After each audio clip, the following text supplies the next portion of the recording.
लोकतंत्र में अब क्या अपनी मांग को मंगवाने के लिए सिर्फ भीड़ ही दिखाना जरूरी हो गया है? हमारा प्रतिनिधि जब हमारे बीच में आता है तो 50 जो है पुलिस लेके आता है। क्यों गाड़ी लेके आता है? उसका एक बहुत बड़ा कारण क्या है, उसको डर है कि कहीं हमको कोई मार न दे। CGL 4 पिछले 2-3 सालों से हो नहीं रही है। सरकार ने पेपर बेचना और पेपर लीक को एक आम मुद्दा मान लिया। TRE 4 बहाली की जहां चर्चा हो रही थी, लेकिन इसी बीच में स्टेट ला दिया गया। तो जानबूझ के किया जा रहा है, ये सारा का सारा जानबूझ के किया जा रहा है।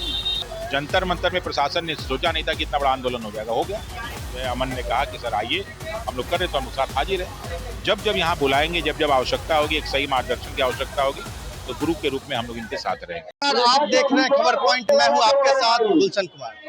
देखिए, आज गर्दनी बाग में रमांशु सर भी पहुंच चुके हैं और अमन को अपना पूरा समर्थन दे रहे हैं।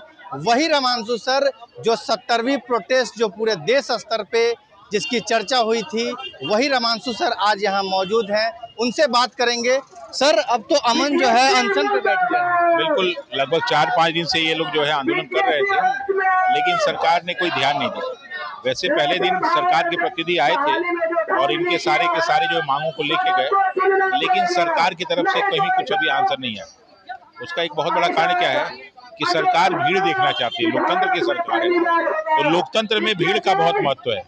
तो हो सकता है कि आने वाले समय में यहाँ पे भीड़ बढ़ जाए, और जब भीड़ बढ़ जाएगी तो फिर सरकार मानेगी। लेकिन उस स्तर तक समस्या को ले जाना गलत है, क्योंकि कई बार लड़के आंदोलन करके थक चुके हैं। कब वो हिंसात्मक से हिंसात्मक हो जाए कोई ठीक नहीं है। तो हिंसा से सबका नुकसान होता है। इसलिए सरकार को चेतना चाहिए और माननीय मुख्यमंत्री जी को इस पे उचित कार्रवाई करनी चाहिए। तो सर, अब लगता है कि लोकतंत्र में अब क्या अपनी मांग को मंगवाने के लिए सिर्फ भीड़ ही दिखाना जरूरी हो गया है? देखिए, लोकतंत्र की सबसे बड़ी खासियत यही है कि अगर लोकतंत्र में ईमानदार सच्चे लोग अगर नहीं बैठते हैं, तो फिर आपको जो है भीड़ के माध्यम से ही सब कुछ दिखाना पड़ता है। देखिए कि भारत में लोकतंत्र ने, जनता ने चुना, और हमारा प्रतिनिधि जब हमारे बीच में आता है तो 50 जो है पुलिस लेके आता है, 10 गाड़ी लेके आता है। क्यों गाड़ी लेके आता है? उसका एक बहुत बड़ा कारण क्या है, उसको डर है कि कहीं हमको कोई मार न दे। पता ही, हम ही ने आपको चुना, हम ही आपको मारेंगे, यानी कहीं ना कहीं आप गलती कर रहे हैं। तो लोकतंत्र में भीड़ का महत्व है, लेकिन सही चीजों के लिए। लेकिन अगर आप नहीं मानेंगे तो यही अभी सबसे ज्यादा युवा बिहार में ही, तो कहीं ना कहीं आपके खिलाफ जो काम करेंगे। सर, अभी ये 13 अगस्त से जो है अमन, सौरभ लोग लगातार यहाँ पे बैठे हुए हैं। इनका CGL को लेके 70वीं मेंस में भी हिंदी इंग्लिश माध्यम में जो भेदभाव हुआ है, उसकी भी ये मांग कर रहे हैं। CGL 4 पिछले 2-3 सालों से हो नहीं रही है। यही बगल में 4 अगस्त से असिस्टेंट प्रोफेसर, स्कॉलर्स वगैरह भी बैठे हुए हैं, लेकिन अब तक जो है ना कोई डेलीगेशन आ रहा है, ना इनका कोई सूद लिया जा रहा है। नहीं, तो यही सबसे बड़ी चीज है।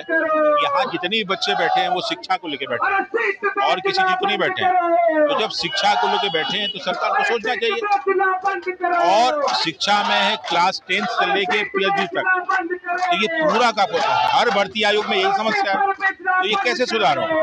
सरकार ने पेपर बेचना और पेपर लीक को एक आम मुद्दा मान लिया है। सरकार को इसे सोचने की जरूरत है।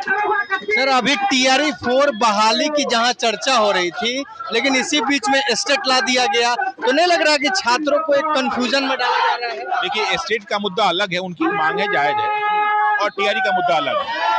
अगर यही TRE आज से 6 महीने पहले, 4 महीने पहले निकलता तो ये बच्चे नहीं मांगते, क्योंकि ऑलरेडी कहा गया था कि साल में 2 बार जो है ये होगा।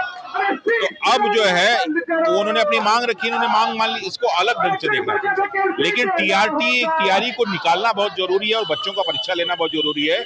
TRE का मुद्दा इसे दब नहीं जाएगा, बल्कि TRE का मुद्दा और तेज होना है। मतलब TRE 4 अभ्यर्थी लगातार जो है पिछले 2 सालों से बहाली का इंतजार कर रहे हैं, और सरकार जो है ये महीने वो महीने कभी BPSC के पास अधियाचना जाती है, फिर BPSC वापस विभाग को भेजता है। तो मतलब ये जो लिपापोती वाला काम जो किया जा रहा है, ये तो जानबूझ के किया जा रहा है। ये सारा का सारा जानबूझ के किया जा रहा है। इसलिए जो है इस पे अब सरकार भाग नहीं सकती बार बार। और अगर मान लीजिए भागती है तो मान लीजिए आंदोलन सोच रहे हैं, एक छोटा आंदोलन होगा, इससे बड़ा आंदोलन हो जाए। कौन सा आंदोलन कितना बड़ा पहुंचा आप नहीं जानते हैं। जंतर मंतर में प्रशासन ने सोचा नहीं था कि इतना बड़ा आंदोलन हो जाएगा, हो गया। झारखंड में लोगों ने सोचा नहीं था इतना बड़ा आंदोलन होगा, हो गया। 70वीं BPSC का आंदोलन उन्होंने सोचा नहीं था इतना बड़ा कि हो जाएगा। तो आपके सोचने सब कुछ नहीं होता है। ये नई जनरेशन है, कब बदल जाए, कब अपना रास्ता बदल दे, कब अपना ट्रैक बदल दे, कोई ठीक नहीं है।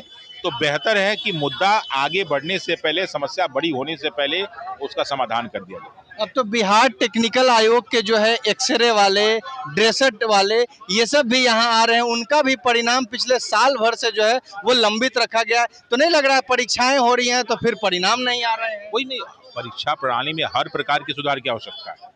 पारदर्शी परीक्षा प्रणाली होनी चाहिए और सब जो है कैलेंडर को फॉलो किया जाना चाहिए। हर चीज टाइम से होना चाहिए, इसी की तो मांग बच्चे कर रहे हैं। जो एक बार नियम बन जाए वो लास्ट तक वही नियम रहे, तो नियम बदलते जा रहे हैं। पारदर्शिता का अभाव है, सही टाइम पे रिजल्ट नहीं आ रहा है, सही टाइम पे वैकेंसी नहीं आ रही, तो इसको चैनलाइज कर देना चाहिए, करना चाहिए सरकार। तो अब सर आप लोग आगे क्या रणनीति होगी इन छात्रों को देखते हुए? जो शिक्षक समूह है जो लगातार छात्रों की आवाज बनते हैं, वो लोग आगे क्या करें? देखिए, अभी ये छात्रों का आंदोलन है और छात्र हमारे इतने समझदार हैं कि इस आंदोलन को अपने ढंग से चला सकते हैं।